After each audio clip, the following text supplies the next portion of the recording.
శిక్షణను పెంపొందించి వారిని సమాజ సేవకులుగా తీర్చిదిద్దడానికి స్కౌట్స్ అండ్ గైడ్స్ ద్వారా విద్యార్థులు తీర్చిదిద్దబడాలని జంగారెడ్డిగూడెం బాలుర ఉన్నత పాఠశాల ప్రధానోపాధ్యాయులు పి సోమశేఖర్ పిలుపునిచ్చారు.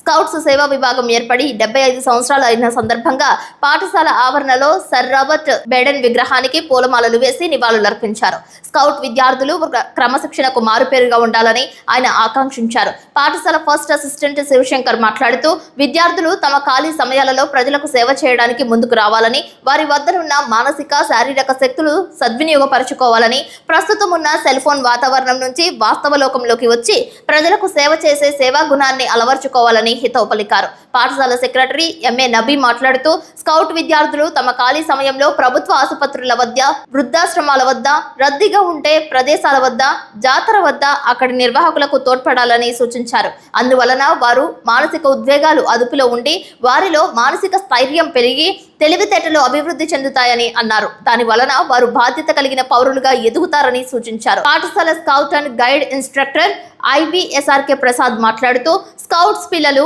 పాఠశాల విషయాలలో అందరికీ సహకరిస్తుంటారని, విద్యార్థులలో క్రమశిక్షణ కోసం పాటుపడుతున్నారని, అలాగే అల్లరి చిల్లరిగా తిరగకుండా తల్లిదండ్రులతో, సమాజంతో స్నేహభావంతో ఉంటున్నారని తమకు తల్లిదండ్రులు తెలియపరచారని అన్నారు. ఈ లక్షణాలు పిల్లల్లో పెంపొందించడానికి స్కౌట్ అండ్ గైడ్స్ ఉద్యమం ఉపయోగపడుతుందని అన్నారు. 1907లో దక్షిణాఫ్రికాలో సర్ రాబర్ట్ బేడెన్ ఏర్పరిచిన ఈ ఉద్యమం అన్ని దేశాల్లో విస్తరించి చాలా పాఠశాలలో విద్యార్థులలో సేవాభావం ఏర్పరుస్తుందని అన్నారు. విద్యా సంస్థల బస్సుల్లో భద్రతా లోపాలను